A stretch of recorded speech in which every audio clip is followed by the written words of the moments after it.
So I'm sure we all know the game mode Solo Showdown, and it can be pretty frustrating a lot of the time, am I right? Well, here's a Showdown guide that can help you understand and play Showdown better and potentially get a lot more wins. Okay, look, I get Solo Showdown is now basically teaming / win trading, but good Showdown players utilize certain strategies to help themselves win, even if it involves the slightest bit of teaming.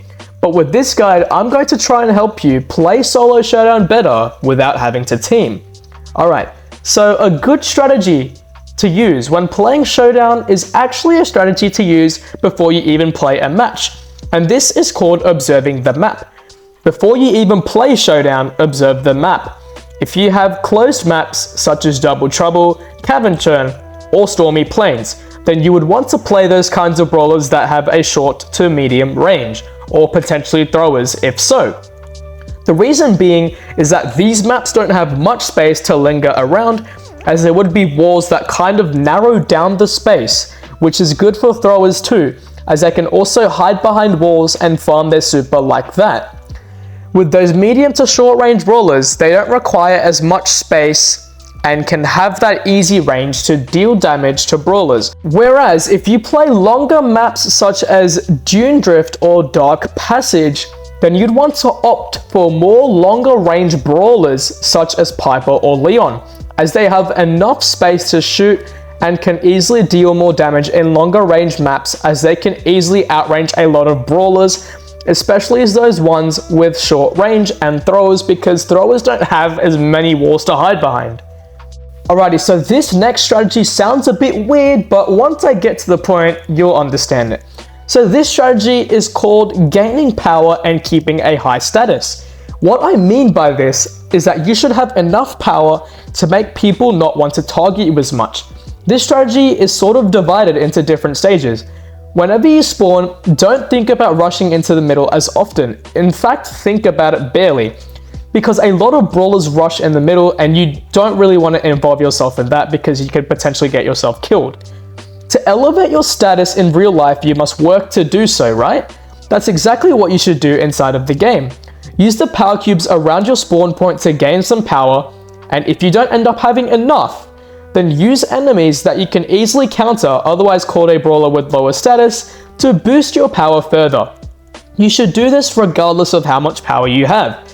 This strategy also effectively works if you use meta brawlers. This way other enemies are scared of you and have to try and rely on multiple enemies to try and take you down, but other enemies probably wouldn't want to try. Use the lonely enemies as bait. This way, if they do something which can guarantee you an easy kill, then go for that kill, as it will eliminate that brawler for you, and you are slowly turning the tides of the game, putting yourself in a higher chance of winning. This way, you also have an increased chance of winning.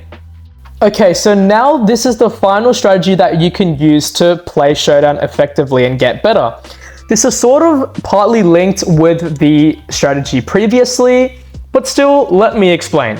So this strategy is called knowing your counters. What I mean by this is knowing those brawlers that are easily able to kill you in a fight. Knowing your counters is significant, because if you try to fight them, it is too risky, especially if they refuse to team with you. So referring back to the previous strategy, try to elevate your power and outnumber your counters. Oh my god. Even try to get opponents to side with you to help with that process. If you overpower your counters, you would have a higher chance of being able to kill them, even if they make a slight mistake. Another thing that I'm going to add onto this strategy is analyzing enemy mistakes. Try to use your counters as bait and try to get them off your back. So basically, if they make a rookie mistake, you will have an increased chance of being able to kill them and elevating your power inside of the game. Try not to be the one that's the bait for your counters, so be as careful as possible when trying to work your way towards dealing with your counters and also elevating your status as from the previous strategy. This is also a pretty effective strategy for Showdown. In conclusion, these three strategies will help you get effective when playing Showdown, even for beginners and even for advanced people. So, I hope you all can consider these three strategies to help you get better in Showdown, and this should be a very effective method for you to try and win Showdown. Anyways, hope you enjoyed today's video. Please be sure to leave a like and subscribe and comment down below if this strategy was helpful enough to get you better in Showdown. Let me know down below in the comment section what kind of videos you want me to do next. I will also be making a 3v3 guide soon on how to push rank 30 plus in 3v3, so be sure to look out for that. Well, have a good rest of your day everyone, and see you in the next video.